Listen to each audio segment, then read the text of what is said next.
Oke, langsung aja ya kita mulai TM keempat. Assalamualaikum warahmatullahi wabarakatuh. Di TM keempat ini kita akan bahas tentang penawaran agregat dan trade-off jangka pendek antara inflasi dan pengangguran di sini. Nah, jadi kalau di bab sebelumnya kita udah bahas tentang permintaan agregat ya di situ ya. Nah, sekarang di bab sebelumnya itu kita udah bahas tentang bagaimana kita memahami tentang model ISLM kan ya. Model ISLM sebagai dasar dari permintaan agregat. Kemudian kita juga sudah mengaplikasikan model ISLM tersebut. Nah, sekarang kita coba bahas dari sisi penawaran agregatnya nih sekarang. Oke. Jadi, nah kira-kira apa sih yang akan dibahas di bab ini? Ya, jadi intinya di bab ini itu akan ada 4 poin. Yang pertama adalah kita akan membahas mengenai model-model penawaran agregat. Di situ ada 3 model penawaran agregat. Nah, nanti di slide-slide selanjutnya akan dijelaskan lebih lanjut apa aja sih model-model penawaran agregat tersebut. Kemudian, mengapa tingkat output itu menyimpang dari tingkat output alamiahnya. Jadi, 3 model penawaran agregat ini akan menjelaskan mengapa tingkat output itu menyimpang dari tingkat output alamiahnya gitu ya. Nah, kemudian nanti kita juga akan mempelajari mengenai trade-off jangka pendek antara inflasi dan pengangguran. Berarti kan kita yang namanya trade-off berarti harus memilih ya, apakah perekonomian ini mau mau mengurangi inflasi atau mau mengurangi pengangguran di situ. Nah, nanti seperti di bab UTS itu akan digambarkan oleh kurva Phillips. Nah, kemudian bagaimana masyarakat membentuk ekspektasi terhadap inflasi. Jadi nanti akan dijelaskan kira-kira inflasi itu terbentuk atas dasar apa sih gitu ya. Kemudian yang keempat ada tingkat hipotesis alamiah dan hysteresis. Jadi nanti akan dipelajari kira-kira inflasi dari sisi hipotesis alamiah dan hysteresis itu kayak gimana. Oke, langsung aja kita ke pembahasan yang pertama. Nah, di sini pembahasan yang pertama adalah kita akan mempelajari mengenai model penawaran agregat. Nah, jadi secara garis besar model penawaran agregat itu ada 3 ya. Yang pertama adalah model upah kaku, yang kedua adalah model informasi tidak sempurna, sama yang ketiga adalah model harga kaku. Jadi nomor 1 sama nomor 3 ini beda ya. Kalau yang pertama itu dia upahnya yang kaku atau upah realnya yang kaku. Kalau upah real kan berarti dia apa? W per P kan ya. Upah nominal dibagi harga, itulah upah real. Kalau model harga kaku ini adalah harganya yang kaku. Nah, satu lagi adalah model informasi tidak sempurna.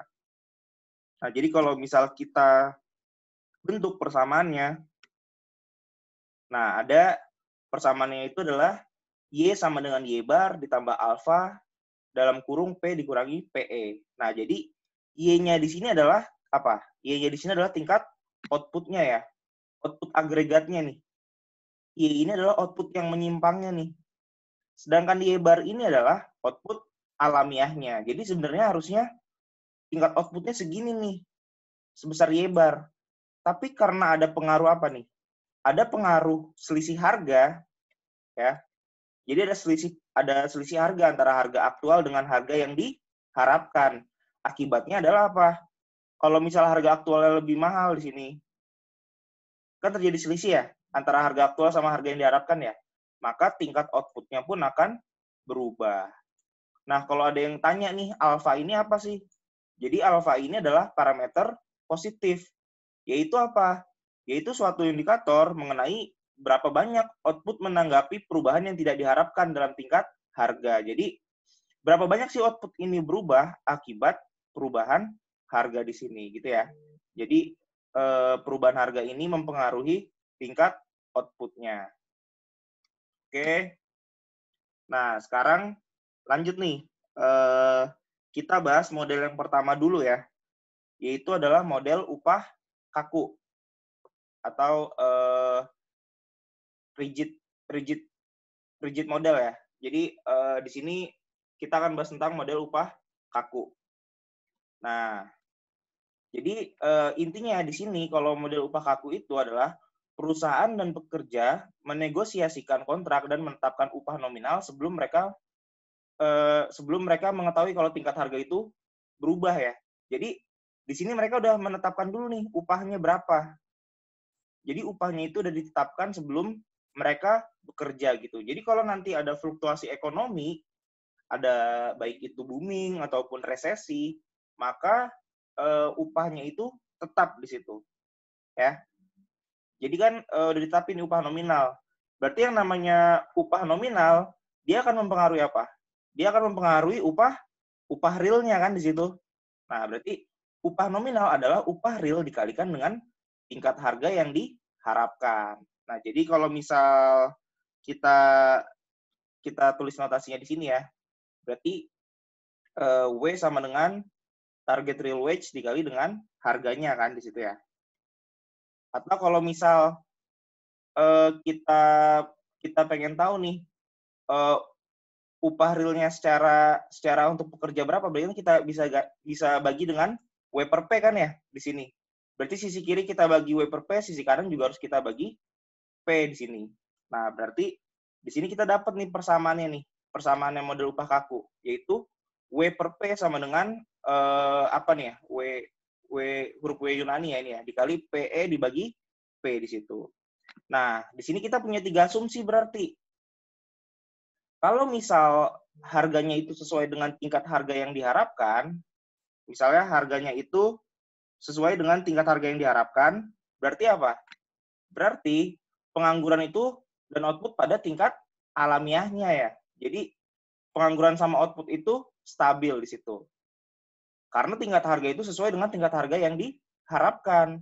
Tapi kalau misal tingkat harganya itu lebih besar dari tingkat harga yang diharapkan, berarti gimana? Berarti kan misal di sini P-nya naik nih. P-nya naik ya. Berarti kalau P-nya naik, secara keseluruhan gimana? Upah realnya akan turun. Upah real per pekerja akan turun. Berarti perusahaan untung apa rugi? Berarti di situ perusahaan akan untung. Kenapa? Karena upah real pekerja itu turun, berarti perusahaan itu ketika membayar pekerja, gajinya itu akan semakin rendah. Upahnya itu akan semakin rendah gitu ya. Jadi kalau misal kan upah real itu adalah upah nominal, upah secara nominal bagi pekerja dibagi dengan tingkat harga setiap output kan. Jadi maksudnya itu gimana? Kalau misal kita refresh lagi ya, misal ada pekerja nih, pekerja di perusahaan produksi motor misal, ya. Misal si pekerja itu digaji dengan $100 misal. Nah, digaji $100. Nah, sedangkan harga motor itu adalah $20. Berarti di sini si pekerja itu digaji dengan apa? Dengan berapa berarti? Dengan $5 kan per satu output motor ya. Berarti si pekerja itu secara upah real dia itu digaji sebesar $5 per outputnya. Tapi kalau misal harganya naik nih, harganya naik misal jadi 25. Nah, berarti sekarang yang tadinya gaji atau upah real yang kita bayar ke pekerja $5, sekarang yang kita bayar ke pekerja berapa? 100 dibagi 2, 5, hanya $4. Berarti kalau $4, gaji yang kita bayar itu semakin turun. Upah real yang kita bayar semakin turun. Berarti di situ apa? Perusahaan untungnya. Dia membayar tenaga kerja dengan lebih murah. Nah, ketika upah real kurang dari target, sehingga perusahaan mempekerjakan lebih banyak pekerja. Ya, yang tadinya dengan upah real 20 itu misal pekerjanya itu bisa 100, sekarang ketika upah realnya $5 itu pekerjanya 100, nah sekarang ketika upah realnya semakin murah $4, dia itu bisa mempekerjakan misal 150 orang di situ. Gitu ya. Jadi sehingga perusahaan ini bisa mempekerjakan lebih banyak pekerja. Kalau lebih banyak pekerja otomatis apa? Otomatis output yang dihasilkan pun akan semakin banyak, akan melebihi tingkat alamiahnya. Gitu ya. Jadi hubungannya antara apabila harga aktualnya itu lebih besar dari harga yang diharapkan, berarti upah realnya akan turun. Pekerja naik, output pun akan Nah, sekarang kebalikannya nih berarti. Kalau misal harga aktualnya ternyata lebih rendah dari tingkat harga yang diharapkan gitu ya. Kalau misal harga aktual itu lebih rendah dari tingkat harga yang diharapkan. Berarti gimana? Berarti ya harga yang kita jual itu semakin murah nih. Si harga motor jadi semakin murah. Misal jadi $10 harga motornya, P-nya jadi $10. Berarti kan upah real gimana? 100 dibagi 10 kan? Berarti setiap pekerja itu kita bayar $10, semakin mahal nih tenaga kerjanya. Berarti dengan budget yang sama, tapi harga dari tenaga kerjanya itu semakin mahal, berarti perusahaan akan apa? Akan mempekerjakan pekerja lebih sedikit karena harga mereka semakin mahal di situ. Nah, maka di sini bisa dibilang upah real ini akan melebihi target sehingga perusahaan mempekerjakan lebih sedikit pekerja. Kalau pekerjanya lebih sedikit, ya berarti otomatis output-nya akan turun di situ. Output-nya akan turun di bawah tingkat alamiahnya. Oke? Nah, itu ya. Jadi ada tiga asumsi dalam model upah kaku ya. Itu ketika harganya sama dengan harga yang diharapkan, ketika harganya lebih tinggi dari tingkat harga yang diharapkan, dan ketika harganya itu kurang dari tingkat harga yang diharapkan. Nah, di sini bisa kita lihat nih. Bisa kita lihat apa nih? Jadi kayak derivasi grafiknya ya. Yang pertama itu dari kurva apa? Dari kurva tenaga kerja nih. Ya. Nah, tadi kan diasumsikan di sini apa? Harganya kan naik ya. Tadi kan diasumsikan misal harga naik nih. Ketika harga barang naik, berarti apa di sini? Upah realnya dia akan turun. Ya, W per P-nya akan turun. Nah, di sini dia bilang kalau akan mengurangi upah real sebesar upah nominalnya tersebut ya. Jadi upah real itu akan berkurang. Oke. Nah, jadi di sini kalau misal apa nih? Kalau misal kan upah real turun, berarti kan kayak tadi udah saya bilang ya, berarti kan perusahaan itu bisa mempekerjakan lebih banyak pekerja kan. Maka labor-nya di sini akan bertambah ya, dari L1 ke L2. Berarti kalau misal labor-nya bertambah, berarti dia akan menambah employment kan, akan menambah kerja. Berarti kalau pekerja bertambah, di sini dia kenapa hanya bergerak? Karena si pekerja ini adalah variabel endogen ya. Dia nggak bergeser nih kurvanya, dia cuma bergerak. Karena si labor ini adalah variabel endogen. Oke? Sama di sini juga. Si harga ini adalah variabel endogen ya. Jadi kalau variabel yang ada di titik X sama Y, berarti dia itu adalah variabel endogen. Nah, di sini ketika pekerjanya bertambah, akibatnya apa? Akibatnya output juga bertambah. Tadi yang udah dibilang ya. Kalau pekerja bertambah, output bertambah. Nah, berarti kalau misal output bertambah nih, ya otomatis di sini income juga bertambah. Jadi kalau misal output bertambah, income udah pasti bertambah di situ. Kemudian kalau misal sesuai dengan hukum penawaran juga ya, kalau semakin tinggi harga, semakin tinggi juga tingkat output-nya kan. Output yang dihasilkan semakin banyak, gitu ya. Jadi semakin tinggi harga, output yang dihasilkan semakin banyak.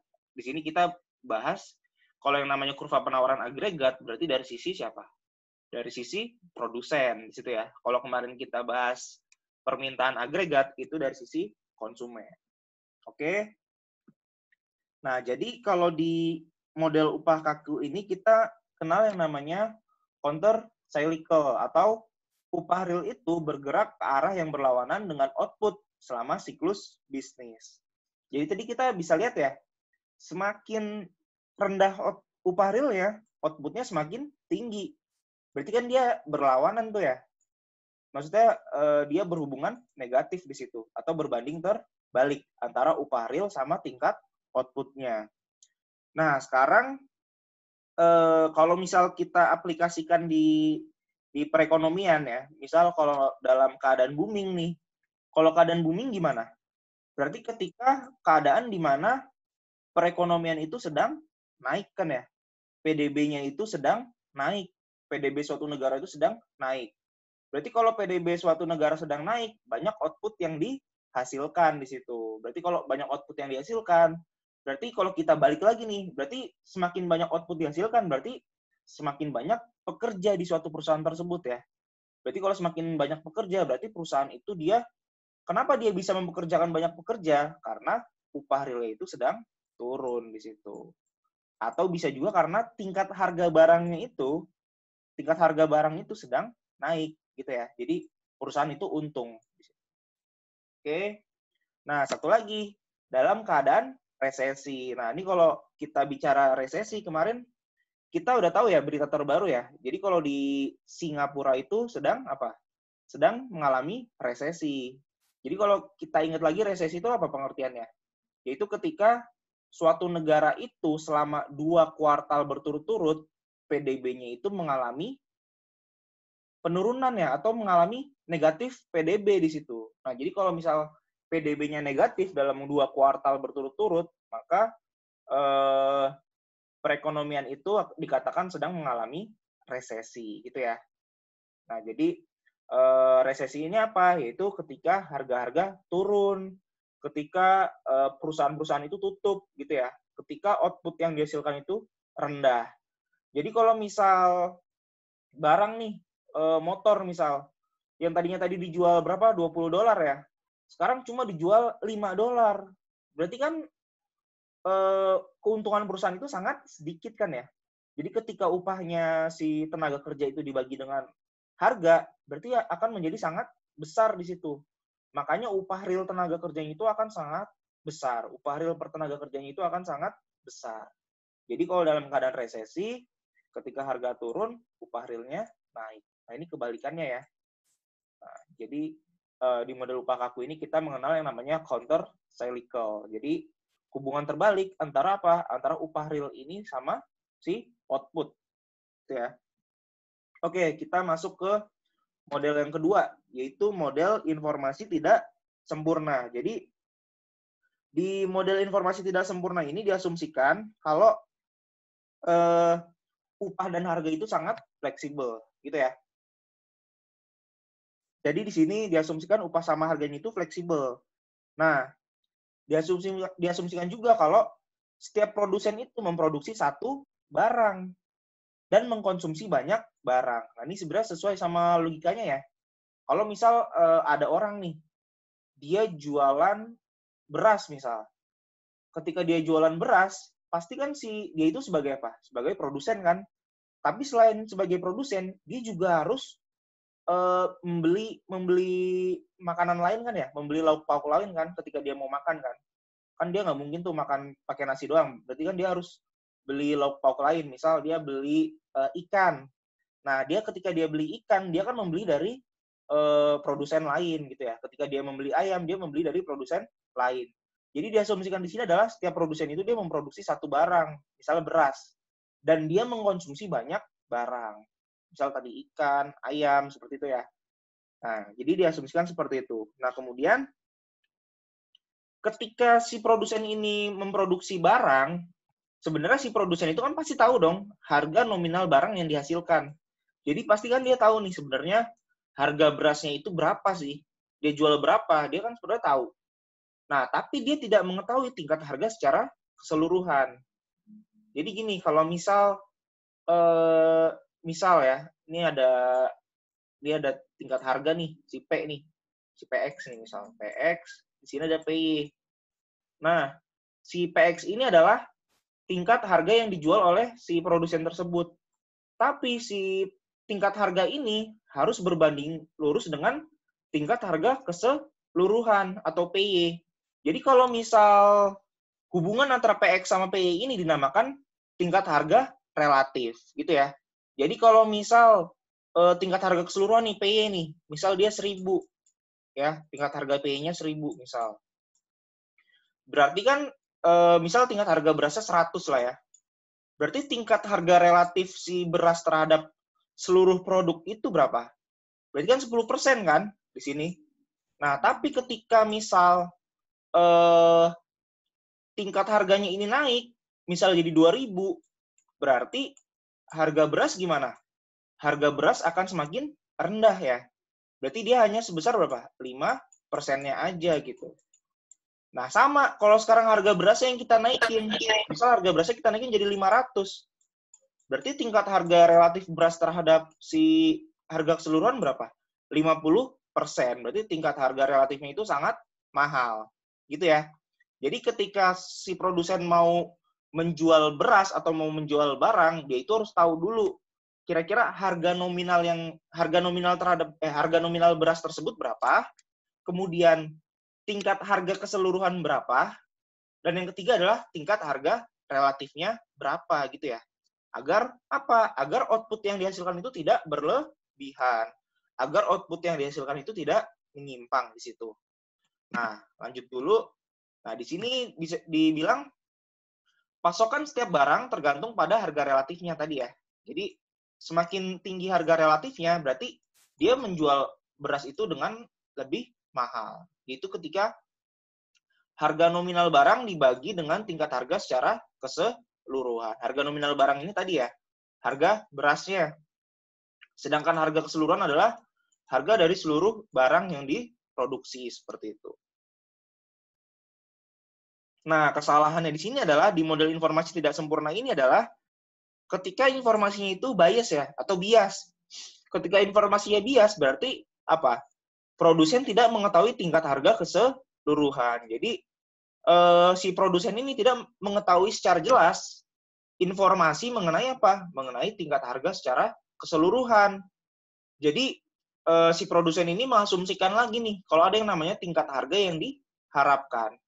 Jadi, si produsen itu dia mengasumsikan kalau misal ada tingkat harga yang diharapkan, gitu ya.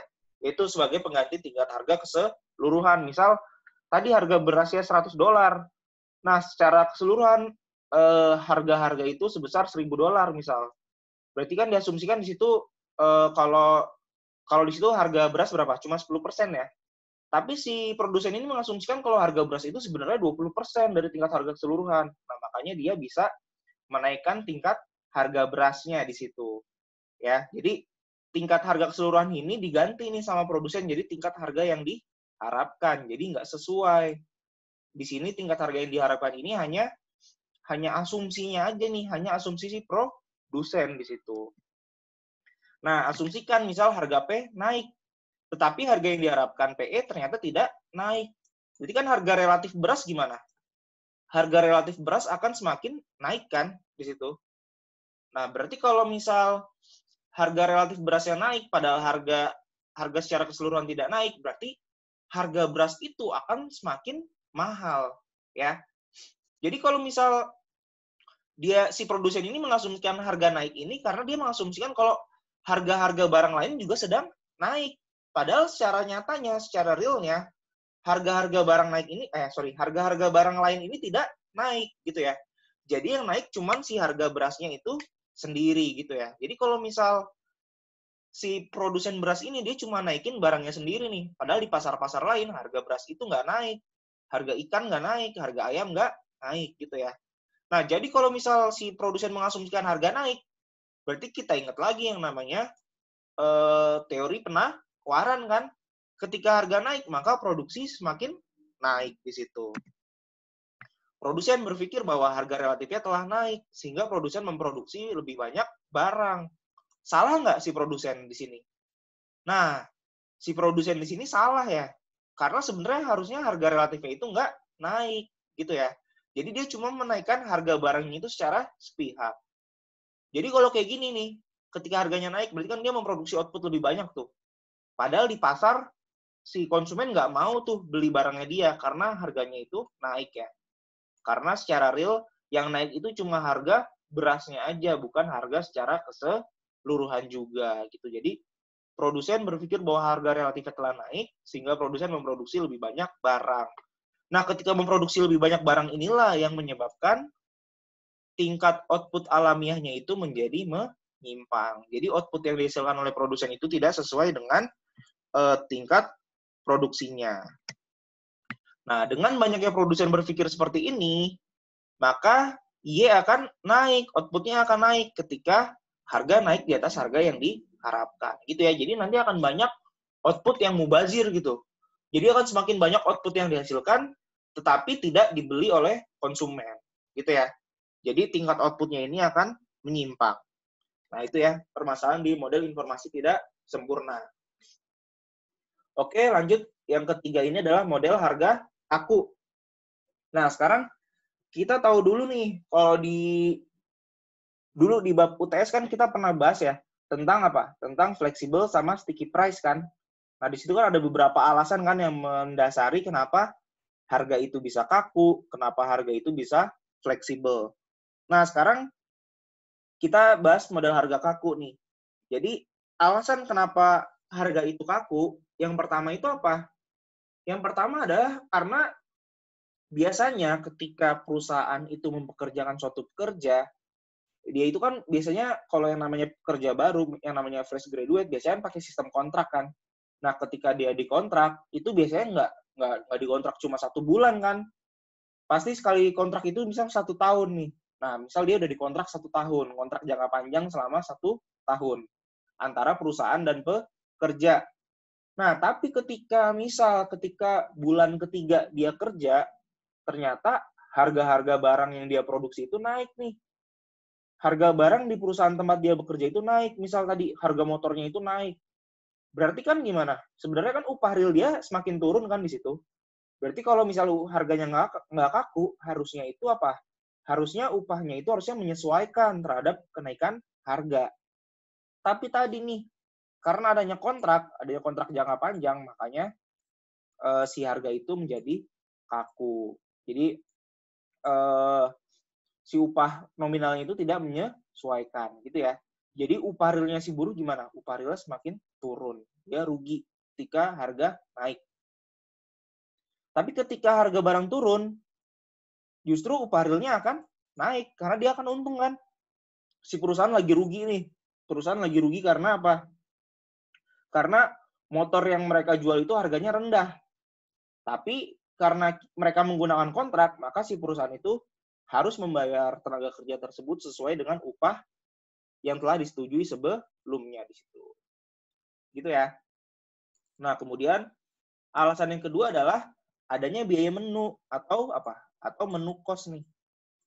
Artinya apa? Nah, ini sempat dibahas ya di bab UTS, yaitu ketika misal ada swalayan nih. Misal ada swalayan, misal Alfamart lah atau Indomart gitu ya. Jadi ketika misal dia jual barang, kan dia ada yang namanya biaya katalognya di situ ya. Misal ada Indomie harganya 5.000, Ciki harganya 3.000. Nah, ketika misal terjadi kenaikan harga, misal kenaikan harga terjadi nih sebesar Rp500 misal.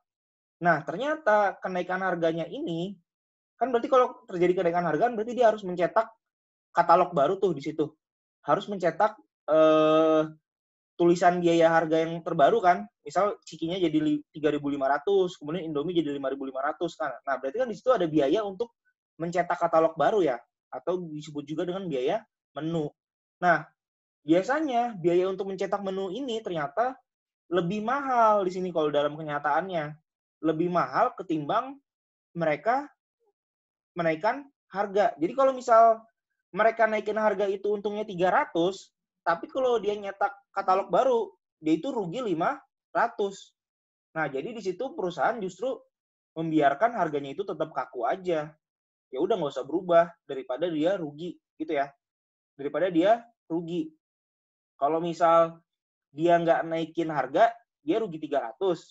Tapi kalau dia naikin harga, tapi dia harus cetak katalog baru, misal dia rugi 500 gitu ya. Jadi ada biaya katalog atau biaya menu. Kemudian yang ketiga, perusahaan tidak ingin mengganggu pelanggan dengan perubahan harga yang sering dilakukan. Jadi perusahaan ini khawatir kalau misal ketika semakin banyak penyesuaian harga, maka konsumen itu akan beralih dari produk tersebut gitu ya. Nah, di model harga kaku ini diasumsikan itu adalah perusahaan itu yang menetapkan harga, atau dulu kita bahas perusahaan sebagai apa?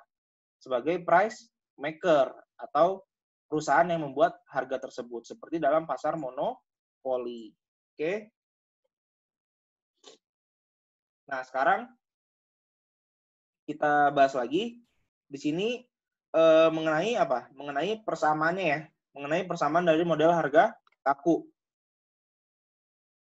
Nah, di sini kan tadi kan intinya adalah kalau harga kaku itu kan harganya itu udah di state di awal ya.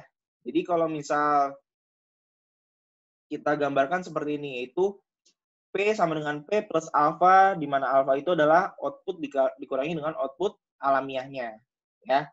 Nah, berarti di sini kita bisa asumsikan nih, kalau kan harusnya itu P-nya itu sebesar P ini ya, sebesar harga kan. Tapi sekarang harganya ini sesuai apa? Sesuai dengan tingkat harga yang diharapkan. Ya. Nah, jadi kalau di model harga kaku ini kita mengasumsikan dua hal nih. Ada dua tipe perusahaan di situ. Yaitu perusahaan dengan harga fleksibel sama perusahaan dengan harga kaku. Kalau perusahaan dengan harga kaku gimana? Berarti dia harus menetapkan harga sebelum perusahaan mengetahui P dan Y yang akan berubah. Jadi di sini kan kita lagi bahas harga kaku nih. Berarti sekarang kita lagi bahas yang ini nih. Tadi ya, perusahaan itu bisa melakukan penetapan harga sebelum perusahaan mengetahui harga dan Y yang akan berubah. Contohnya dengan apa tadi? Contohnya adalah dengan kontrak, gitu ya. Jadi perusahaan itu bisa menggunakan kontrak untuk mengetahui P dan Y yang akan berubah di situ. Nah, sekarang diasumsikan perusahaan itu dengan harga kaku. Dia mengekspektasikan bahwa output akan sama dengan tingkat alamiahnya di sini. Ini adalah tingkat output yang terjadi, dan PE ini adalah tingkat output alamiahnya ya.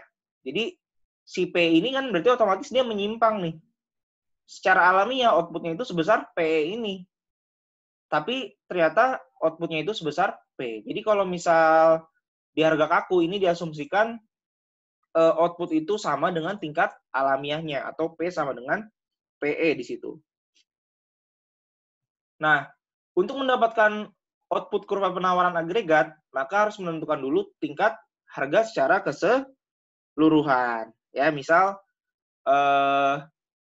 di sini kita asumsikan dengan S ya. S ini apa? S ini adalah sebagai fraksi atau bagian dari perusahaan yang memiliki harga kaku. Sehingga tingkat harga keseluruhan dapat ditulis dengan, nah berarti persamaannya bisa kita ganti kayak gini nih. Nah, di sini kita tambahin komponen apa? Komponen S kan? S ini adalah sebagai bagian dari apa? Sebagai bagian dari harga yang kaku.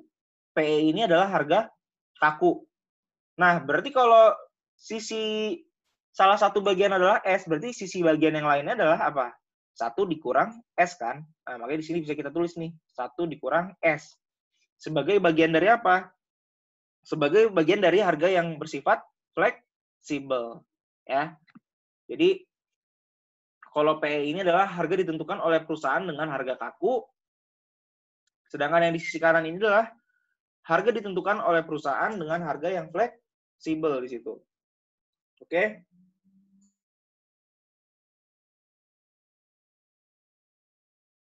Oke, lanjut.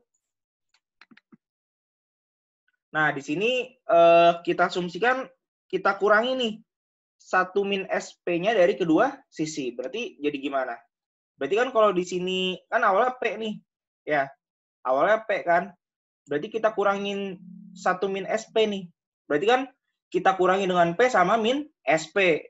P-nya hilang, jadilah min dikurang min SP kan. Jadi plus SP di sini.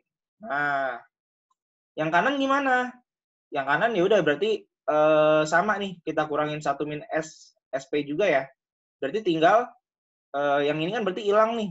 Nah, berarti tinggal ini aja ya. Nah, dapat nih di sini. Nah, kemudian kita bagi kedua sisi dengan S. Maka di sini dapatlah persamaan untuk tingkat harganya ya. Nah, ini matematika biasa ya. Berarti tinggal S-nya itu kita coret kan di sini. Kita hilangin. Nah, dapatlah persamaannya seperti ini. Ketika model harga kaku. Jadi sebenarnya kalau di ujian itu langsung kayak gini ya. Langsung apa? Istilahnya langsung rumusnya aja, tapi di sini coba dijelasin dikit tentang asal usul rumusnya, kira-kira dia tuh dari mana sih awalnya gitu ya. Nah, jadi di sini intinya adalah semakin tinggi PE-nya, maka akan semakin tinggi harganya. Jelas ya? Kan si PE ini adalah komponen dari P kan?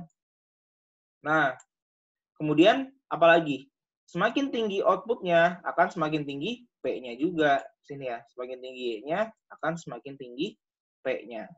Nah, itulah mengenai model harga kaku ya. Nah, selanjutnya kita akan derivasi nih, harga kakunya ini, si model harga kaku ini. Kan tadi kita udah dapat persamaan seperti ini ya. Nah, ini udah dapat persamaan dari model harga kaku kayak gini.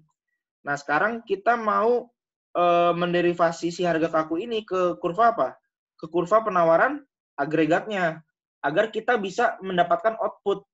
Kalau dari sini kan kita dari sisi harga nih. Harga itu dijelaskan dari komponen ini ya, dari variabel ini ya. Nah, sekarang kita itu mau cari Y-nya itu berapa sih? Berarti dari rumus ini kita bisa dapat nih, kita bolak-balik bisa ya. Berarti di sini untuk menderivasi penawaran agregat untuk mendapatkan output Y, kita bisa menuliskan dengan, nah seperti ini ya. Y sama dengan Y bar plus alfa, di mana alfa itu adalah P dikurang PE. Atau alfanya itu adalah S dibagi 1 min S kali alfa. Nah ini dari sini ya. Nah itu kalau misal mau tahu nih, kira-kira rumus ini tuh penjabarannya adalah dari tadi ya, dari yang slide sebelumnya. Nah, sekarang kalau kita bahas model harga kaku ini, yaitu sedikit berbeda dengan model upah kaku. Ya, jadi kalau model harga kaku ini, dia mengimplikasikan pro-cyclical real wage, atau ketika misal pendapatan atau output agregat turun, maka si penganut harga kaku ini menganggap apa? Si perusahaan itu melihat penurunan permintaan terhadap produk mereka, gitu ya. Jadi selain dari sisi supplies, dari sisi demand-nya pun juga berkurang di situ. Berarti kalau misal permintaannya turun nih, berarti gimana? Berarti perusahaan akan mengurangi produksinya ya. Berarti perusahaan akan mengurangi produksinya. Nah, karena misal produksinya dikurangin ya, berarti otomatis nih tenaga kerjanya pun akan dikurangi di situ. Jadi pergeseran ke kiri dalam permintaan tenaga kerja menyebabkan upah real turun. Nah, bedanya di sini apa? Di sini ketika upah real turun, tenaga kerjanya juga turun di sini ya. Kalau tadi kan apa? Tadi ketika upah real turun harusnya tenaga kerja jadi lebih banyak, gitu ya. Nah, sekarang implikasinya gimana sih? Jadi kalau misal kita implikasikan, jadi masing-masing dari 3 model tadi, model upah kaku, model informasi tidak sempurna, sama model harga kaku itu ya. Jadi 3 model ini menyiratkan hubungan yang diringkas oleh apa? Oleh kurva SRAS atau short run aggregate supplies di sini. Nah, nanti akan dijelaskan lebih lanjut di slide selanjutnya. Kita akan bahas nih, kalau si SRAS ini juga bisa menjadi trade-off antara apa? Antara inflasi dan pengangguran. Jadi P ini tingkat harga di sini adalah mengindikasikan kalau P-nya naik, itu berarti terjadi inflasi kan? Ketika P-nya naik inflasi, tapi di sisi lain output-nya naik nih. Ketika output-nya naik berarti apa? Penganggurannya turun kan? Nah, makanya terjadi trade-off tuh nanti di situ. Harganya naik, suatu negara mengalami inflasi, tapi di sisi lain output barang yang dihasilkan banyak. Ketika output yang dihasilkan banyak, berarti apa? Berarti penganggurannya turun. Oke, lanjut. Nah, di sini kita udah dapet nih persamaan dari kurva penawaran agregat jangka pendek itu kayak gini ya. Yang tadi udah kita jabarin tuh rumusnya sebelumnya. Nah, berarti misalkan ada guncangan agregat demand positif yang memindahkan output di atas tingkat alamiahnya dan harga P di atas tingkat yang diharapkan. Nah, contoh guncangan agregat demand yang positif apa? Berupa kebijakan fiskal secara besar-besaran nih. Misal apa? Misal pemotongan pajak di situ. Kemudian kenaikan belanja pemerintah secara masif. Nah, itulah akan terjadi guncangan agregat demand yang positif. Jadi yang namanya guncangan di perekonomian itu tidak selalu negatif ya. Bisa aja positif. Nah, berarti kan di sini kita lihat nih agregat demand-nya kan dia geser ya. Berarti dari titik sebelumnya di sini Di titik A nih misal, dia geser nih sekarang equilibriumnya di titik B. Oke. Nah, kemudian sepanjang waktu dalam jangka panjang, PE akan meningkat. SRAS akan bergeser ke atas dan output kembali ke tingkat alamiahnya. Jadi nanti PE ini akan menyesuaikan di situ ya. Sehingga dia akan kembali lagi nih dari titik A ke titik B ke titik C lagi. Jadi di sini dampaknya apa? Hanya harganya aja yang naik. Harganya aja yang naik tapi outputnya dia akan tetap. Gitu ya. Oke, nah sekarang kita bahas nih inflasi, pengangguran, dan kurva Phillips. Nah, jadi kalau misal kita bahas kurva Phillips, kita ingat kan ya, kalau kurva Phillips ini apa? Kurva yang menjelaskan hubungan antara apa? Hubungan negatif antara inflasi dan pengangguran. Maksudnya apa? Semakin tinggi inflasi, maka akan semakin rendah pengangguran. Nah, ini filosofinya nih gimana? Filosofinya yang tadi sebelumnya ya. Jadi kalau misal tingkat harga semakin naik ketika terjadi inflasi di situ. Nah, maka di sisi lain berarti kan perekonomian gimana nih? Kalau misal tingkat harga naik itu kan biasanya inflasi itu disebabkan oleh penambahan jumlah uang beredar kan? Kalau penambahan jumlah uang beredar berarti akan semakin apa? Semakin banyak perusahaan dibuat, semakin banyak perusahaan dibangun di situ. Ketika perusahaan dibangun, maka perusahaan tersebut membutuhkan lebih banyak pekerja. Akibatnya apa? Akibatnya banyak pekerja yang melamar. Akibatnya apa? Tingkat penganggurannya akan turun. Tapi di sisi lain tadi ya, penambahan jumlah uang beredar ini menyebabkan inflasi naik. Nah, kalau misal kita bicara masalah MenQ, ini kan MenQ ini kiblatnya Amerika ya. Jadi kalau di Amerika itu sebenarnya ada dua partai kan ya. Ada Partai Republik sama Partai Demokrat. Nah, dua partai ini sebenarnya dia punya filosofi masing-masing ya. Kalau nggak salah itu Partai Republik itu dia mengedepankan tingkat pengangguran rendah. Sedangkan Partai Demokrat itu mengedepankan tingkat inflasi rendah. Makanya kalau misal si misal Demokrat yang jadi nih, berarti dia akan lebih mengedepankan pasar tenaga kerja di situ. Jadi bagaimana mendorong lapangan pekerjaan. Tapi kalau misal si Republik yang jadi, berarti bagaimana menekan harga-harga biar harga yang dijual itu tidak mahal gitu ya. Jadi kalau misal presidennya jadi dari Partai Republik, maka kalau dari Partai Demokrat berarti apa? Berarti pengangguran rendah. Tapi kalau dari Partai Republik berarti tingkat harganya yang rendah. Tapi kalau di kenyataan itu nggak terjadi ya. Kalau misal kalian googling nih di Amerika, kalau misal tingkat penganggurannya turun, di Amerika juga bilang di sana inflasinya juga turun gitu ya. Jadi nggak nentu kalau di sana gitu. Jadi kalau misal tingkat harga turun, justru penganggurannya juga turun sesuai data mereka ya. Padahal kalau secara ekonomi, kalau tingkat harga turun, harusnya kalau di sana misal terjadi inflasi, mereka juga menyatakan kalau tingkat pengangguran turun. Ketika terjadi inflasi, tingkat pengangguran naik. Padahal apa? Secara kenyataan kalau tingkat inflasinya tinggi, pengangguran itu rendah. Jadi data di lapangan itu di Amerika itu tidak sesuai gitu ya. Karena masalah ekonomi tadi gitu. Nah, di sini si kurva Phillips ini menyatakan kalau inflasi atau P itu tergantung pada apa? Tergantung pada 3 hal di sini. Yang pertama adalah tingkat inflasi yang diharapkan atau PE. Yang kedua adalah pengangguran siklis atau apa? Atau penyimpangan tingkat pengangguran dari tingkat alamiahnya. Akibat dari apa? Akibat dari penurunan drastis permintaan barang dan jasa. Jadi pengangguran siklis ini adalah apa? Pengangguran yang terjadi akibat adanya resesi, adanya depresi perekonomian gitu ya. Jadi apa? Jadi terjadi penurunan drastis tuh di situ. Kayak misal sekarang corona nih ya. Ketika corona seperti ini, dia itu akan menyebabkan penurunan drastis kan terhadap permintaan barang dan jasa kan ya. Karena orang di rumah aja misal. Kemudian orang cenderung berhemat. Karena karena adanya apa? Adanya ketidakpastian kan di masa depan kan ya, karena corona seperti ini. Makanya permintaan terhadap barang dan jasa itu semakin turun di situ. Nah, akibatnya apa? Akibatnya pabrik-pabrik ini rugi kan, perusahaan-perusahaan rugi. Akibatnya apa? Mereka melakukan PHK.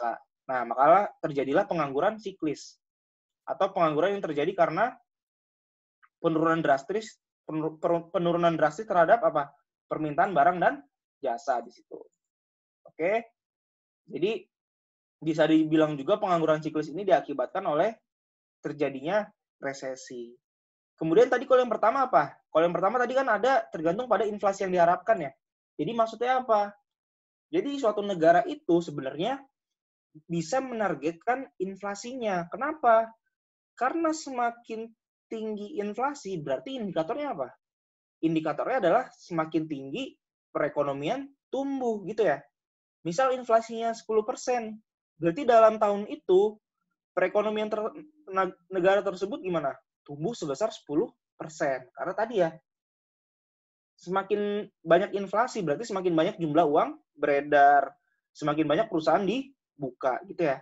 Makanya kalau inflasi terjadi berarti indikasinya apa? Indikasinya adalah perekonomian suatu negara sedang tumbuh di situ. Nah, makanya ketika perekonomian tumbuh apa?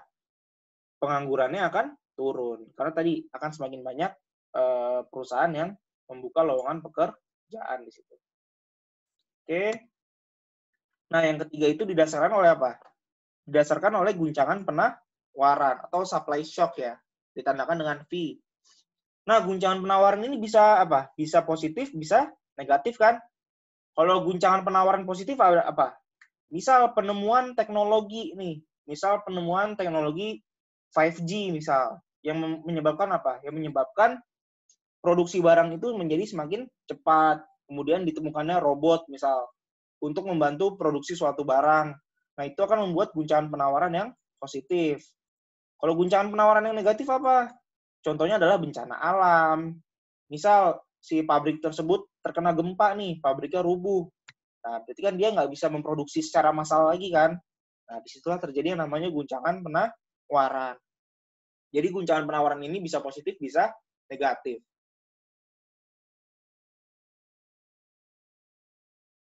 Itu ya, jadi ada 3 hal yang mempengaruhi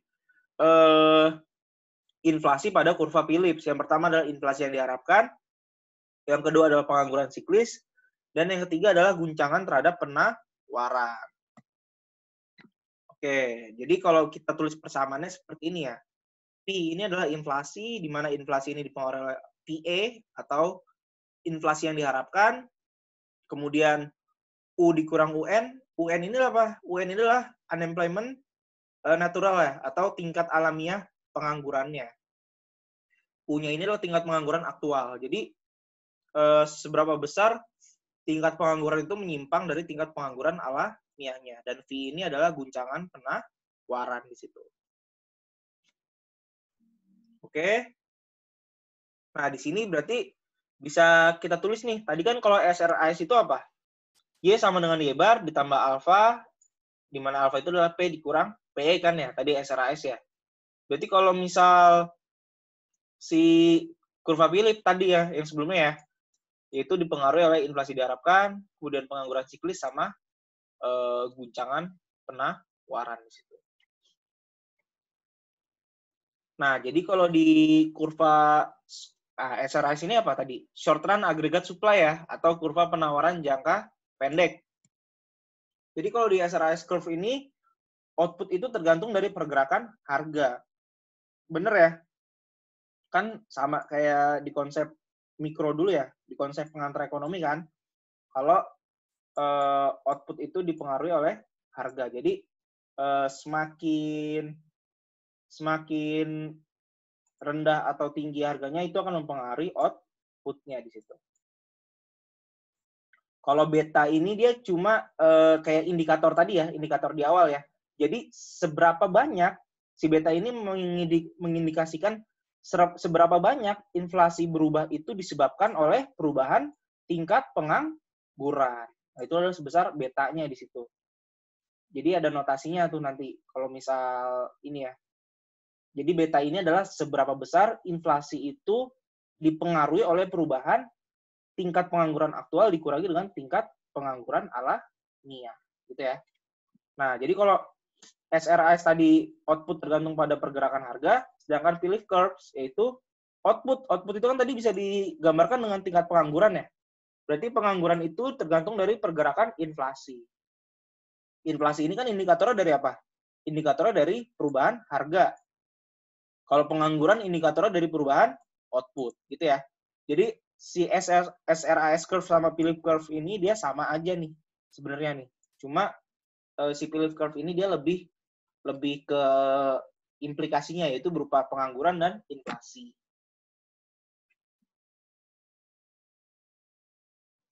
Oke, lanjut. Nah, tadi kan kita di awal bab itu kan kita mau bahas apa tadi? Bagaimana masyarakat membentuk ekspektasi ya terhadap inflasi ya. Nah, sekarang di sini yang pertama itu ada namanya apa nih? Ada namanya adaptive expectation di situ ya. Jadi adaptive expectation ini adalah suatu pendekatan yang mengasumsikan bahwa orang itu membentuk ekspektasi terhadap inflasi itu berdasarkan apa? Berdasarkan inflasi yang baru saja diamati. Jadi kalau kita mau tahu nih kira-kira inflasi di tahun depan itu berapa, kita itu bisa menggunakan dasarnya itu adalah sebagai inflasi yang baru saja diamati. Kalau inflasi yang baru saja diamati berarti apa? Berarti bisa aja inflasi tahun lalu, inflasi 2 tahun lalu, atau inflasi 3 tahun lalu misal.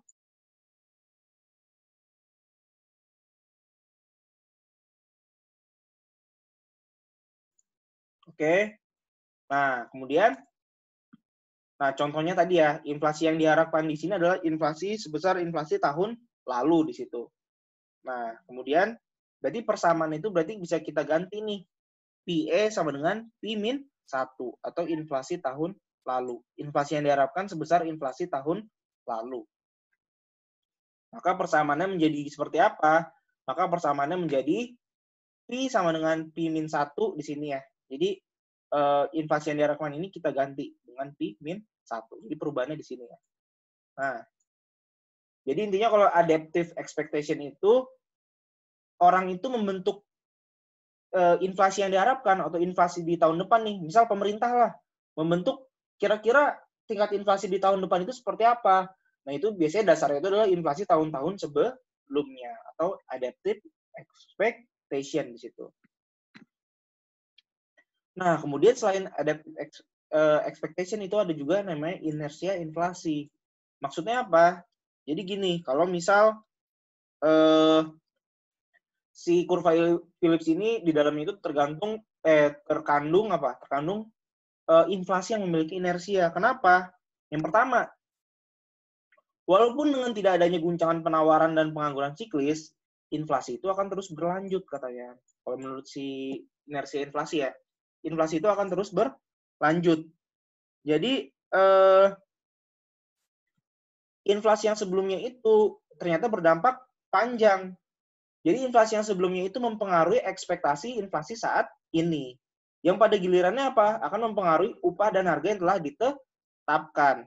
Jadi walaupun nggak ada guncangan penawaran di tahun tersebut, nggak ada pengangguran siklis, tapi akan terjadi tetap terjadi yang namanya inflasi. Kenapa? Karena ada inflasi tingkat sebelumnya ya. Nah, inflasi tingkat sebelumnya inilah yang mempengaruhi ekspektasi inflasi saat ini. Jadi intinya kalau inersia inflasi itu adalah apa? Jadi ketika inflasi tahun sebelumnya itu masih mempengaruhi inflasi tahun ini. Sebenarnya hampir sama ya kayak adaptive expectation tadi ya. Nah, nanti yang beda itu adalah ketika kita bicara mengenai rational expectation. Jadi kalau adaptive expectation sama inersia inflasi ini, dia masih berhubungan, yaitu apa?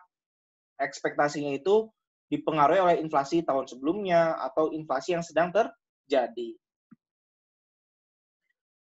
Nah, sekarang kita bicara nih, dua penyebab peningkatan dan penurunan inflasi. Jadi kalau misal ternyata inflasi itu bisa ada penyebabnya juga nih ya, penyebab yang mempengaruhi peningkatan dan penurunan inflasi. Yang pertama itu ada yang namanya cost plus inflation ya. Jadi kalau cost plus inflation ini adalah inflasi itu dihasilkan dari guncangan penawaran. Nah, jadi kalau cost plus inflation ini adalah inflasi yang dihasilkan dari guncangan penawaran. Oke. Jadi guncangan penawaran negatif akan meningkatkan biaya produksi dan mendorong perusahaan untuk menaikkan harga. Akibatnya inflasi naik. Nah, tadi contohnya ya, guncangan penawaran negatif nih. Misal terjadi bencana alam nih. Misal perusahaan itu punya 3 pabrik nih. Salah satu pabriknya misal terkena longsor. Berarti kan dia cuma bisa memproduksi dengan 2 pabrik kan. Nah, dengan 2 pabrik ini, dia mau memproduksi dengan tingkat pendapatan yang sama. Kalau misal 3 pabrik dia bisa memproduksi 300 barang, dengan 2 pabrik dia memproduksi 200 barang dong, sekarang bukan 300. Tapi dia tetap mau dapat $300 nih. Kalau misal 300 barang kan misal dapatnya dikali $1, $300 ya. Tapi dengan produksi sekarang cuma 200 barang, dia tetap mau mendapatkan $300. Caranya gimana? Ya caranya dengan meningkatkan harganya, ya meningkatkan harga barang tersebut. Makanya apa di sini? Makanya biaya produksinya naik. Kemudian mendorong perusahaan untuk menaikkan harga jual barang tersebut ya. Akibatnya terjadi inflasi. Jadi penyebab inflasi yang pertama adalah cost plus inflation ya. Jadi cost plus inflation ini adalah ketika inflasi itu dihasilkan dari guncangan penawaran. Kalau misal guncangan penawarannya positif bisa nggak? Bisa. Kalau misal guncangan penawaran positif, misal tadi ditemukan robot, kemudian ditemukan teknologi baru yang bisa menyebabkan produksi itu menjadi lebih efisien. Akibatnya apa? Akibatnya menurunkan biaya produksi. Kemudian apa? Maka perusahaan bisa menurunkan harga. Akibatnya akan terjadi deflasi atau inflasinya akan turun di situ. Gitu ya. Jadi di sini bisa menyebabkan peningkatan ataupun penurunan, tergantung dari kasusnya. Misal dia supply shock-nya itu negatif atau positif gitu ya. Nah, yang kedua, demand pull inflation atau inflasi yang dihasilkan dari apa? Inflasi yang dihasilkan dari guncangan permintaan. Nah, ini bedanya ya. Kalau tadi cost push inflation itu dia dihasilkan dari guncangan penawaran, kalau demand pull inflation ini dihasilkan dari guncangan permintaan. Contohnya, guncangan positif terhadap permintaan agregat menyebabkan apa? Menyebabkan pengangguran turun karena outputnya semakin banyak kan. Kalau permintaan agregat naik, berarti pengangguran turun, berarti apa? Yang mengakibatkan apa? Mengakibatkan laju inflasi naik. Ingat tadi apa? Kalau pengangguran turun, berarti inflasinya naik karena dia berhubungan negatif.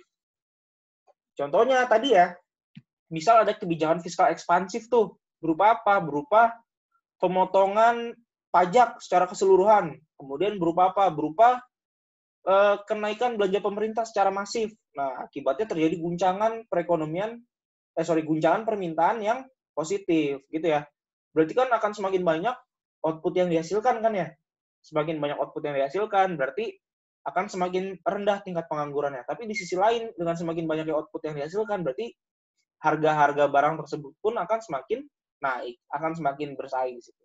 Berarti apa? Laju inflasinya akan naik, gitu ya. Nah, kemudian tadi nih kita udah bahas kurva Phillips ya.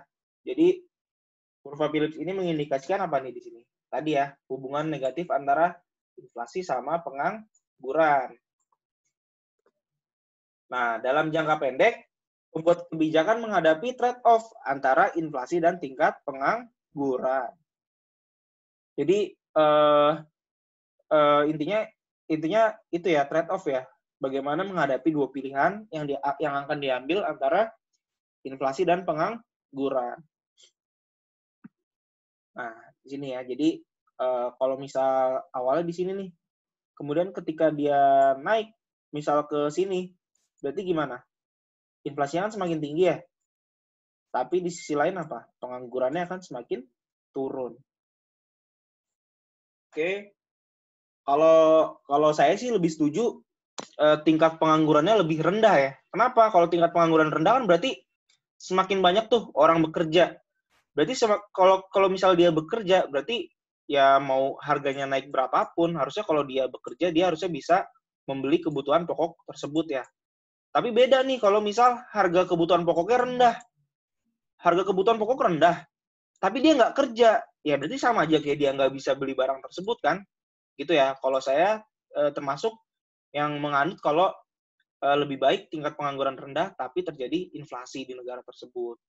Tapi beberapa orang juga ada yang menganut kalau lebih baik tingkat harganya rendah, tapi tingkat penganggurannya tinggi. Gitu ya. Jadi ada dua pilihan di situ dalam kurva Phillips.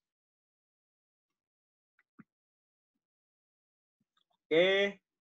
Nah, si kurva Phillips ini bisa juga bergeser nih.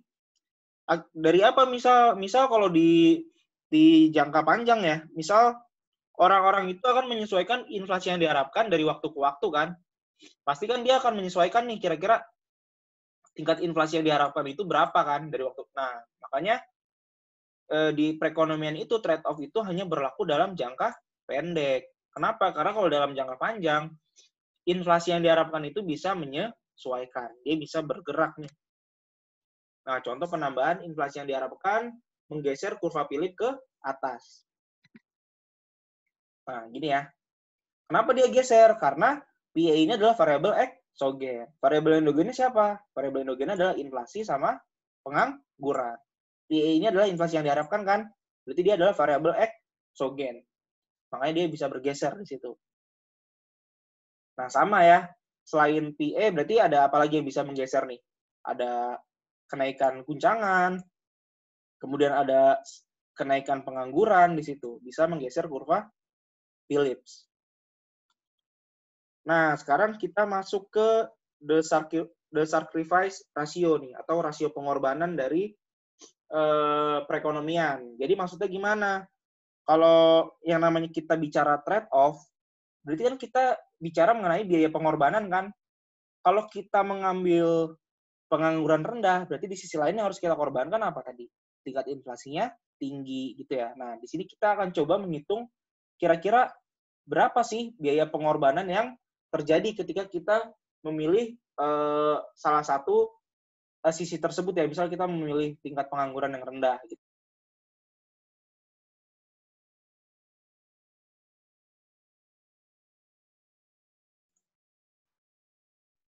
Oke, lanjut. Nah, jadi untuk mengurangi inflasi, para pembuat kebijakan itu dapat membuat pengangguran naik di atas tingkat alamiahnya. Jadi benar ya, kalau inflasinya mau kurang ya berarti dinaikin aja nih tingkat penganggurannya nih. Berarti ya udah nggak usah produksi barang lagi. Kalau nggak usah produksi barang kan pengangguran naik. Tapi di sisi lain apa? Kalau barang-barang nggak diproduksi ya berarti harga barang di negara tersebut akan terjadi deflasi atau inflasinya akan berkurang gitu ya. Nah, jadi di the sacrifice ratio ini dia mengukur persentase PDB real setahun yang harus dikurangi untuk mengurangi persentase inflasi. Jadi sebenarnya PDB ini adalah gambaran dari tingkat pengangguran kan? Kalau misal tingkat PDB-nya dikurangin, PDB realnya dikurangin, berarti apa? Berarti output-nya itu akan dikurangin. Ya, ketika output-nya dikurangin, berarti pengangguran akan bertambah di situ. Jadi untuk mengurangi persentase inflasi, negara harus mengurangi PDB, harus mengurangi output, harus apa lagi? Harus meningkatkan pengangguran. Jadi hubungannya gitu ya. Hubungan antara PDB sama inflasi itu seperti itu. Jadi berhubungan negatif. Jadi sacrifice ratio ini mengukur nih biaya pengorbanan. Dia mengukur berapa besar biaya pengorbanan yang harus ditanggung. Presentasinya itu berapa ketika harus mengurangi inflasi.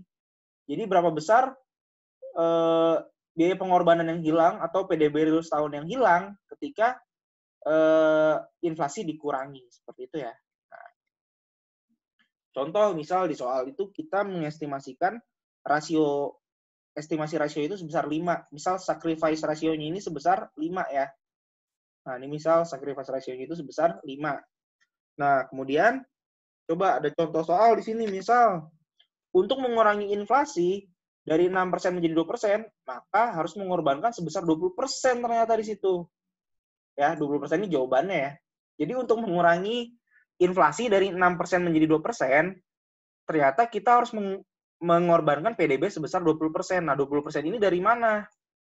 Jadi 20% ini rumusnya adalah GDP loss sama dengan inflation reduction dikali dengan sacrifice ratio, atau pengurangan GDP atau banyaknya PDB yang hilang ini adalah persentase dari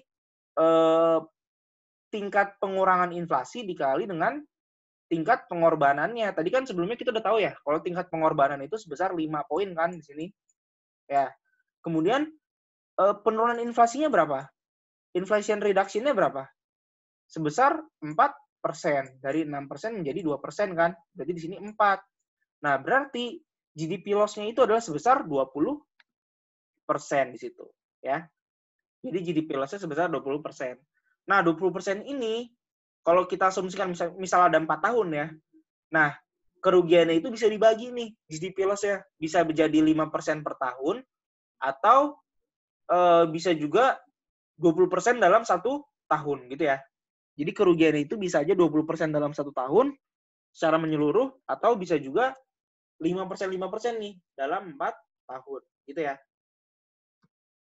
Nah, ekonom dapat menggunakan hukum Okun. Nah, ingat lagi nih hukum Okun nih, kita belajar lagi nih. Untuk menjelaskan penurunan PDB ini, kenapa penurunan PDB ini dia bisa meningkatkan pengangguran gitu ya. Jadi kan kita ingat lagi tuh, kalau di hukum Okun itu apa? Hubungan terbalik antara tingkat pengangguran dengan tingkat PDB kan. Semakin rendah pengangguran, berarti akan semakin tinggi PDB realnya. Nah, nanti di slide selanjutnya ya akan kita bahas rumus hukum Okun lagi tuh ya. Jadi hukum Okun itu adalah hukum yang menyatakan hubungan negatif antara PDB dan tingkat pengangguran. Semakin rendah pengangguran berarti semakin tinggi PDB. Semakin tingginya pengangguran berarti semakin rendah PDB di situ. Oke. Itu ya. Bisa ya cari sacrifice ratio-nya adalah hubungan antara pengurangan tingkat inflasi sama rasio pengorbanannya tadi gitu ya. Oke. Lanjut. Di sini ada yang namanya rational expectation nih. Tadi kan kalau di sebelumnya kita udah bahas tentang adaptive expectation ya. Jadi intinya di sini kita mau bahas bagaimana masyarakat atau pembuat kebijakan itu membentuk tingkat inflasi gitu. Jadi kalau tadi kan awal kita udah bahas adaptive expectation ya. Jadi kalau adaptive expectation ini sama kayak inertia inflation kan. Kalau orang-orang itu mendasarkan ekspektasi mereka terhadap inflasi di masa depan pada inflasi yang baru saja diamati. Intinya mereka itu menggunakan inflasi tahun lalu. Atau secara inersia ya, inflasi yang baru saja terjadi. Nah itu kalau misal orang atau pembuat kebijakan itu membentuk ekspektasi inflasi berdasarkan adaptive expectation. Nah, satu lagi kalau berdasarkan rational expectation nih, yaitu ketika orang-orang mendasarkan ekspektasi mereka pada semua informasi yang tersedia. Nah, bedanya di sini. Kalau rational expectation ini berdasarkan informasi di sini ya. Orang-orang mendasarkan ekspektasi mereka pada semua informasi yang tersedia, termasuk informasi yang tentang kebijakan saat ini dan masa depan yang prospektif. Jadi, informasi itu bisa berupa apa? Berupa informasi yang tersedia dari masa lalu, kemudian informasi tentang kebijakan yang ada saat ini, dan juga untuk forecasting nih. Atau apa? Bisa sebagai peramalan masa depan perekonomian gitu ya. Jadi kalau bedanya adaptif itu berdasarkan tingkat inflasi tahun lalu, tapi kalau rational expectation itu berdasarkan informasi, berdasarkan tingkat informasi yang tersedia. Kira-kira kalau si rational expectation ini misal informasinya adalah konsumsi tahun ini ternyata naik 20%, kemudian investasi tahun ini turun 50%. Nah, dari situ, dari informasi-informasi tersebut, dia bisa mengekspektasikan tuh kira-kira tingkat inflasi di tahun depan itu sebesar berapa. Itu ya, bedanya adaptif sama rasional. Adaptif dia dari inflasi tahun kemarin, rasional dari informasi yang tersedia. Nah, sekarang kita bicara painless disinflation. Jadi kalau pendukung si rational expectation ini menganggap kalau disinflasi atau penurunan inflasi ini tidak terlalu tidak terlalu berdampak buruk gitu ya. Tidak terlalu membuat perekonomian itu menjadi sakit lah istilahnya gitu. Jadi painless disinflation gitu. Jadi inflasi yang rendah ini tidak terlalu buruk dampaknya kalau menurut si rational expectation. Kenapa? Jadi para pendukung ekspektasi rasional atau rational expectation ini percaya bahwa rasio pengorbanan mungkin sangat kecil. Jadi mereka itu percaya kalau sacrifice rasionya itu sebenarnya kecil. Nggak sampai 5 tadi tuh, nggak sampai segini misal. Jadi kalau misal si para pendukung rational expectation ini menganggap kalau rasio pengorbanan itu mungkin sangat kecil. Nah, kita langsung masuk aja ke contohnya. Misal di sini diasumsikan adalah ada tingkat pengangguran sama inflasi yang diharapkan ya. Misal sebesar 6% di sini. Nah, anggaplah misal Bank Sentral mengumumkan bahwa mereka akan melakukan apapun yang diperlukan untuk mengurangi inflasi dari 6 menjadi 2% sesegera mungkin. Jadi, akan ada penurunan inflasi nih. Dari 6 menjadi 2%. Ya. Nah, jika pengumuman tersebut kredibel, maksudnya kredibel apa? Jadi, kredibel ini maksudnya langsung diumumin nih sama Bank Sentral. Langsung diumumin sama BI. Misal langsung diumumin sama Gubernur BI gitu. Jadi bukan dari apa isu-isu di pasar keuangan ya. Jadi ini secara real diumumkan oleh Bank Indonesia. Nah, jika pengumuman tersebut kredibel, maka inflasi akan turun kan? Tingkat inflasi yang diharapkan akan turun kan? Karena tadi dia apa? Niatnya di sini. Niatnya adalah mengurangi inflasi. Nah, asumsikan di sini sacrifice rasionya adalah 4 poin, misal ya. Atau penurunannya adalah sebesar 4% gitu. Nah, kemudian dia akan turun tanpa penambahan di unemployment. Nah, di sini coba kita langsung masuk ke soalnya aja. Nah, misal di sini nih, misal tahun 81 itu ada inflasi sebesar 9,7%, ya. Kemudian di tahun 85 inflasinya itu sebesar 3%. Berarti apa? Berarti terdapat penurunan inflasi 6,7%. Berarti nanti di sisi lain ketika inflasi ini diturunkan, berarti kan ada pengorbanan di situ ya. Akan ada biaya pengorbanan kan? Kira-kira tingkat penganggurannya itu naik sebesar berapa gitu ya. Kira-kira PDB realnya itu akan turun sebesar berapa gitu ya sebagai akibat dari penurunan inflasi. Nah, di sini ada datanya nih. Ada datanya ya. Ternyata kalau misal penurunan inflasi berarti tingkat penganggurannya akan naik ya. Berarti kan nih awalnya nih tingkat pengangguran alamiah nih 6% nih. Tapi ternyata di tahun 82 tingkat pengangguran itu naik 3,5%, kemudian naik 3,5% lagi, naik 1,4%, dan naik 1,1%. Berarti kalau kita akumulatifin nih dari 82 sampai 85, itu terdapat kenaikan pengangguran sebesar 9,5%. Ternyata penurunan inflasi sebesar 6,7% menyebabkan kenaikan pengangguran sebesar 9,5%. Gitu ya. Nah, selanjutnya kita kerjain lagi nih. Berarti kita udah tahu kan tadi ya, kalau inflasinya turun 6,7%, penganggurannya naik 9,5%. Nah, di sini kita ingat hukum Okun. Kalau hukum Okun itu apa? Kalau hukum Okun kayak gini ya, rumusnya adalah persentase perubahan dari PDB real ini atau perubahan dari output ini tergantung dari berapa besar perubahan dari tingkat penganggurannya.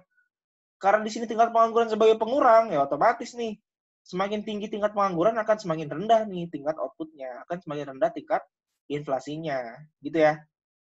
Atau di sini bisa dibilang penambahan 1% dari tingkat pengangguran sama dengan pengurangan 2% terhadap tingkat output atau GDP-nya. Gitu ya. Karena apa? Karena di sini dikali 2 kan dia. Nah, dikali 2 nih di sini. Berarti semakin tambah 1% pengangguran, berarti akan semakin berkurang nih outputnya. Outputnya akan semakin berkurang 2%. Akibatnya apa? Ketika penganggurannya itu naik 9,5%, otomatis berarti GDP-nya itu dia akan naik. Akan turun sebesar 2 kali lipatnya atau akan turun sebesar 19% di sini. Gitu ya. Jadi dampaknya adalah 19%. Nah, sekarang kita cari sacrifice rasionya. Tadi kan rumus sebelumnya apa? GDP loss sama dengan sacrifice ratio dikali dengan total penurunan inflasi kan. Berarti kalau kita mau cari sacrifice rasionya, ini sebenarnya sama kayak rumus yang tadi ya, cuma kita bolak-balik aja nih. Berarti di sini sacrifice ratio sama dengan penurunan GDP dibagi dengan total disinflation. Atau loss GDP-nya berapa nih di sini? GDP-nya turun 19% kan? Berarti 19% dibagi dengan total penurunan inflasinya berapa? 6,7%. Berarti ternyata sacrifice rasionya itu cuma 2,8%. Nah, si rational expectation ini bisa membuktikan kalau ternyata sacrifice ratio itu bisa menjadi lebih rendah. Tadi kan kalau diasumsikan sacrifice rasionya 4% tuh di awal. Padahal di sini sacrifice rasionya itu cuma 2,8%. Berarti lebih rendah. Berarti si sacrifice ratio ini dia benar ya, dia mengasumsikan kalau sebenarnya tingkat pengorbanannya itu tidak sebesar yang diasumsikan oleh si adaptive expectation tadi gitu ya. Jadi di sini tingkat pengorbanan itu ternyata lebih kecil. Yang tadi diasumsikan 4%, ternyata tingkat pengorbanan itu cuma 2,8% di situ. Di sini ada yang mau ditanyain nggak? Aman ya hitungannya ya? Jadi intinya tadi, kalau kita bicara inflasi sama pengangguran, berarti pengangguran itu nggak sebatas pengangguran aja, tapi pengangguran itu diakibatkan oleh apa? Diakibatkan oleh penurunan output. Kemudian kalau penurunan output berarti indikasinya adalah penurunan PDB di situ. Berarti kalau kita bicara penurunan PDB, kita bicara penurunan pengangguran, berarti ya hubungannya apa? Hubungannya adalah menggunakan hukum Okun di situ. Ya. Kenapa tadi dampaknya itu dua kali lipatnya? Karena di sini ya, semakin rendah pengangguran, semakin tinggi pengangguran, yaitu adalah pengalinya ada dua kalinya di situ. Makanya outputnya itu akan berdampak 2 kali lipat. Berarti kalau kebalikannya ya, kalau outputnya naik 2, berarti harusnya penganggurannya turun 1% ya, kalau kebalikannya. Tapi di sini kita sebenarnya mencari hubungan dari penurunan disinflation atau penurunan tingkat inflasi. Oke, lanjut. Nah, tadi kita di awal juga tadi kita mau bahas yang poin keempat kan ya. Poin keempat itu adalah tentang the natural rate hypothesis sama hysteresis ya. Jadi hipotesis tingkat alamiah sama hysteresisnya itu apa sih kira-kira gitu di dalam bab penawaran agregat ini. Jadi hipotesis tingkat alamiah ini adalah analisis tentang penurunan inflasi dan fluktuasi ekonomi yang didasarkan pada hipotesis tingkat alamiah. Maksudnya apa? Jadi kalau misal ada perubahan permintaan agregat, hanya mempengaruhi output dan pengangguran dalam jangka pendek. Nah, jadi hanya mempengaruhi jangka pendek aja nih. Kenapa? Karena dalam jangka panjang terjadi penyesuaian kan ya. Ekonomi akan kembali ke tingkat output dan pengangguran yang digambarkan oleh model klasik. Jadi kalau misal di jangka panjang itu diasumsikan pengangguran sama inflasi itu sudah stabil. Jadi sudah equilibrium ya. Jadi sudah tidak bermasalah gitu. Jadi output sama penganggurannya itu sudah seimbang. Seperti yang sudah digambarkan oleh model klasik kan. Melalui apa kemarin? Melalui yang namanya market clearing di situ. Di mana output itu akan menyesuaikan permintaan dan penawaran di pasar. Bagaimana di sini kalau kita gambarkan di sini bagaimana output dan tingkat pengangguran itu sudah sesuai. Output itu bisa kita asumsikan dengan apa? Bisa kita asumsikan dengan tingkat inflasi. Di mana tingkat inflasi dan tingkat pengangguran itu sudah mencapai titik equilibrium gitu ya. Jadi nggak ada yang lebih, nggak ada yang kurang di situ. Jadi udah pas lah. Nah, berarti kalau kita bicara perekonomian Indonesia ya, itu justru berbanding kebalik ya. Kayak misal ketika pengangguran naik, tapi ternyata inflasi juga naik nih, harga-harga di pasar juga naik gitu. Tapi kalau kita lihat beberapa data terakhir ya, data BPS terakhir itu diasumsikan bukan diasumsikan sih, sesuai si datanya ini mengatakan kalau tingkat pengangguran itu turun gitu. Berarti kalau tingkat pengangguran turun, ya harusnya di sisi lain terjadi juga inflasi di negara tersebut ya. Di Indonesia juga terjadi yang namanya inflasi, gitu ya. Jadi kalau hipotesis tingkat alamiah itu dia mengasumsikan kalau semua ini hanya mempengaruhi jangka pendek. Kalau jangka panjang itu dia tidak terpengaruh. Nah, bedanya si hipotesis tingkat alamiah sama si hysteresis ini adalah ini nih kebalikannya nih. Kalau si hysteresis ini kebalikannya si hipotesis alamiah.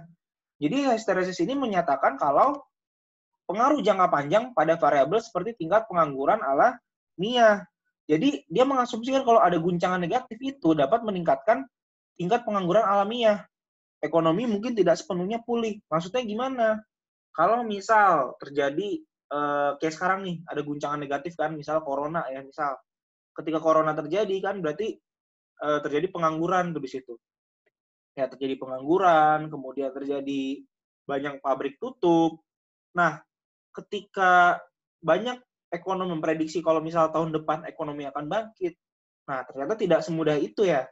Jadi sebenarnya banyak orang-orang itu yang tetap menganggur, banyak pabrik-pabrik yang tetap ditutup karena untuk memulainya lagi itu perusahaan itu sulit ya di situ. Karena apa? Karena perusahaan butuh modal, perusahaan butuh training lagi kalau misal tenaga kerjanya ganti kan, kemudian butuh tadi ya butuh modal yang banyak kan, baik itu modal untuk perusahaan ataupun modal untuk membangun perusahaan tersebut kembali, misal membangun gedungnya lagi, kalau misal membangun mesin-mesinnya lagi kan, misal tadi sebelum dia bangkrut, misal mesin-mesin itu dijual segala macam gitu ya. Jadi si hysteresis ini menyatakan kalau adanya guncangan ekonomi ini dia akan berdampak juga ke dalam jangka panjang gitu ya. Nah kayak sekarang nih kan kalau lagi corona gini kan kita nggak tahu nih sampai kapan nih kira-kira dampaknya gitu kan ya.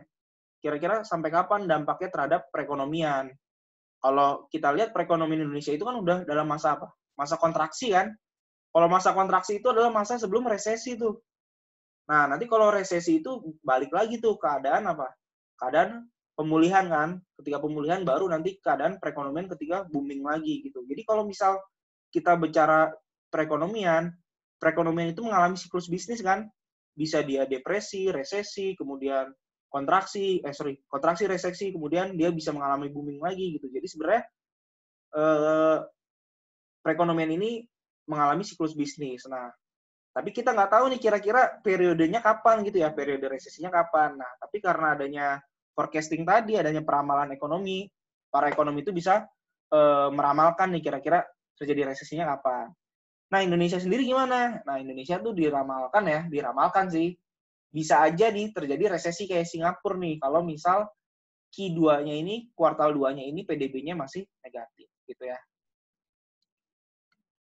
Nah, sekarang tadi ini alasannya kenapa si hysteresis ini, mengapa guncangan negatif ini meningkatkan tingkat pengangguran alamiah.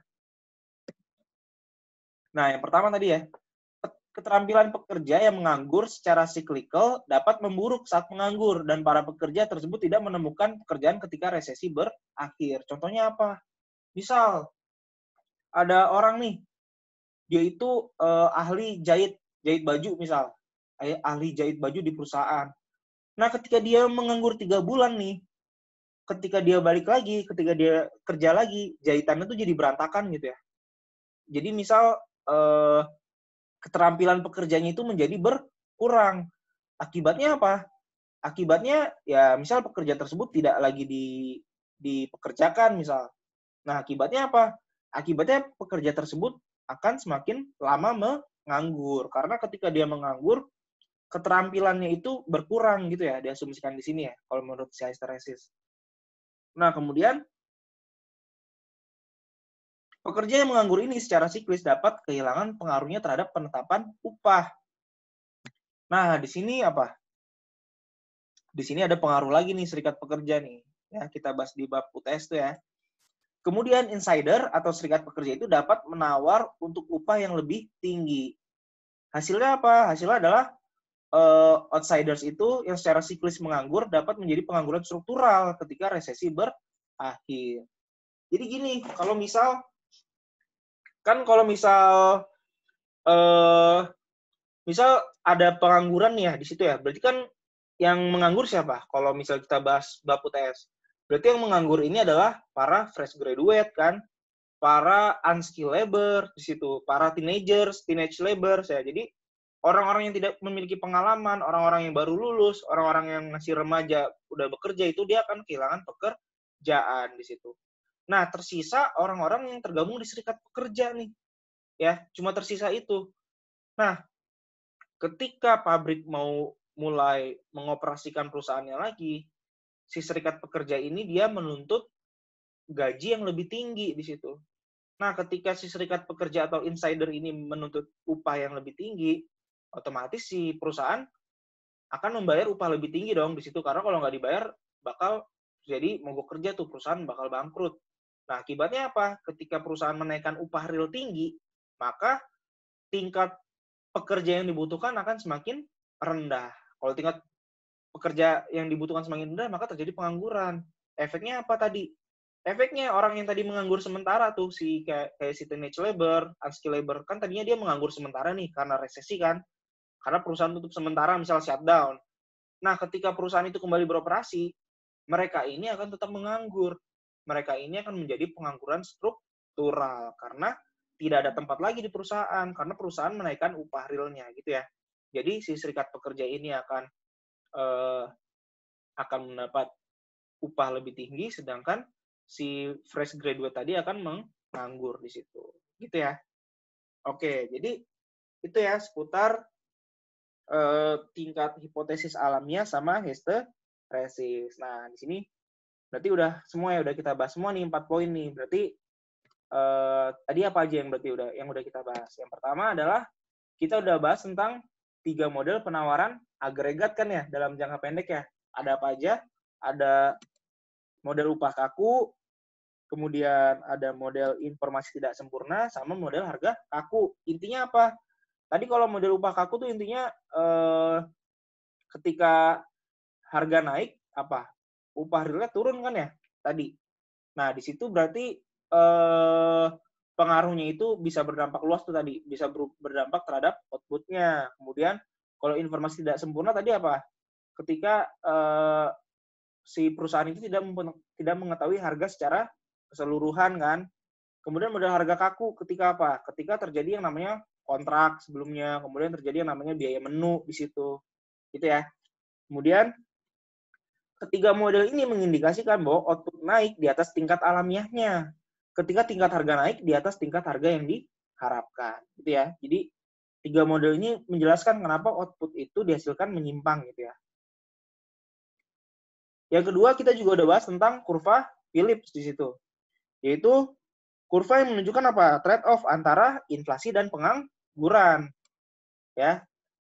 Nah, kita kalau kurva Phillips ini bisa juga diderivasi dari kurva SRAS kan.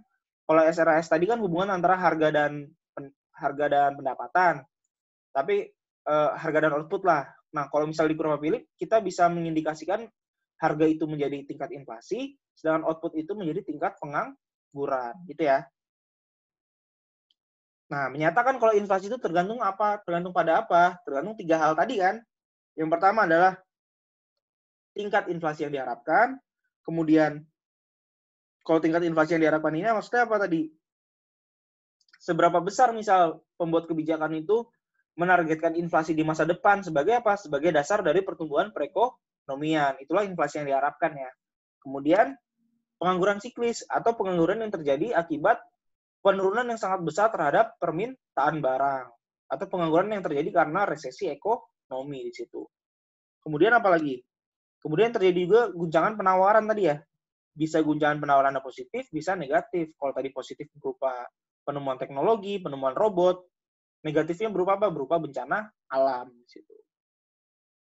Nah, hal inilah yang memberikan trade-off jangka pendek bagi pembuat kebijakan, yaitu antara inflasi dan tingkat pengangguran. Kemudian kita juga tadi bahas bagaimana masyarakat membentuk ekspektasi terhadap inflasi di situ. Ada yang namanya yang pertama apa tadi? Ada yang namanya adaptive expectation, yaitu berdasarkan inflasi yang baru saja diamati, atau apa? Berdasarkan berdasarkan inflasi tahun lalu ya. Kemudian mengimplikasikan adanya inersia atau inersia tadi apa? Berupa inflasi yang baru saja diamati ya tadi ya. Kemudian ada juga rational expectation di situ, di mana masyarakat membentuk ekspektasi terhadap inflasi itu berdasarkan apa? Berdasarkan semua informasi yang tersedia, baik informasi di periode sebelumnya, informasi pada saat ini, ataupun informasi di keadaan perekonomian masa depan, gitu ya. Mengimplikasikan bahwa penurunan inflasi tidak terlalu berpengaruh. Tadi dibuktikan dengan apa? Dibuktikan dengan sacrifice rasio yang rendah, gitu ya. Jadi dia mengasumsikan kalau penurunan inflasi itu tidak terlalu berpengaruh terhadap PDB, tidak terlalu berpengaruh terhadap tingkat output di situ. Kemudian yang keempat tadi terakhir kita juga udah bahas tentang tingkat hipotesis alamiah dan histeresis ya. Jadi kalau tingkat alamiah, hipotesis alamiah ini menyatakan bahwa perubahan permintaan agregat hanya dapat mempengaruhi output dan pengangguran dalam jangka pendek. Jadi kalau dalam jangka panjang itu sudah terjadi market clearing ya, di mana sudah terjadi penyesuaian-penyesuaian terhadap tingkat inflasi ataupun pengangguran tersebut.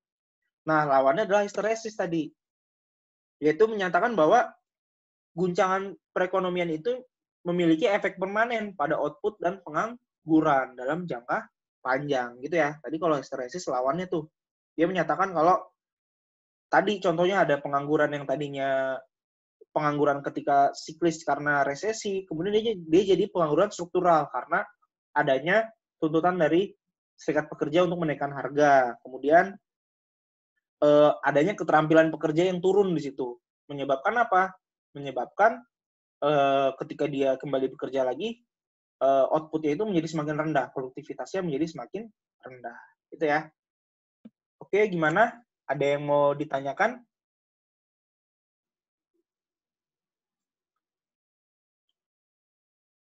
Ada yang mau ditanyakan seputar bab penawaran agregat ini?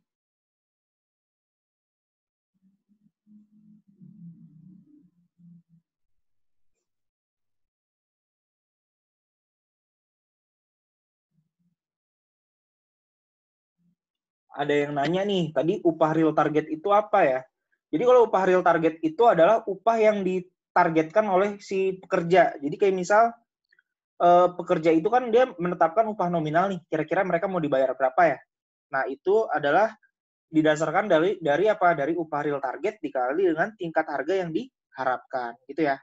Jadi upah real target itu tadi ya, ketika upah nominal atau ketika harga yang ingin dibayarkan ke pekerja itu ditentukan oleh pekerja. Misal upah real targetnya berapa dikali dengan tingkat harga yang diharapkan itu berapa gitu. Jadi upah nominalnya itu ditentukan oleh pekerja itu sendiri. Gimana? Ada yang mau ditanyakan lagi?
Ada yang tanya lagi, PE itu mengindikasikan harga keseluruhan ya. Iya, kalau di model informasi tidak sempurna tadi ya, sorry, kalau misal PE itu kalau di model informasi tidak sempurna itu mengindikasikan tingkat harga yang diharapkan. Ya, jadi tingkat harga yang diharapkan itu adalah buatannya si produsen gitu ya. Jadi kan sebenarnya ada tingkat harga secara keseluruhan nih di pasar nih. Tapi si produsen itu karena tidak mengetahui tingkat harga keseluruhan, maka dia mengasumsikannya dengan tingkat harga yang diharapkan atau diasumsikan dengan PE. Nah, perlakuannya sama. Si tingkat harga yang diharapkan ini sama aja kayak tingkat harga secara keseluruhan menurut si produsen tersebut gitu.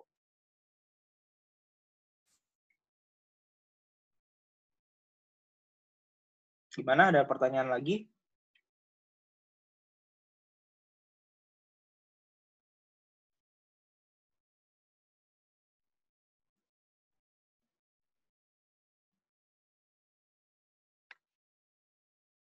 Oke, kalau nggak ada pertanyaan lagi, pertemuan hari ini cukup sekian. Kurang lebihnya mohon maaf. Wassalamualaikum warahmatullahi wabarakatuh.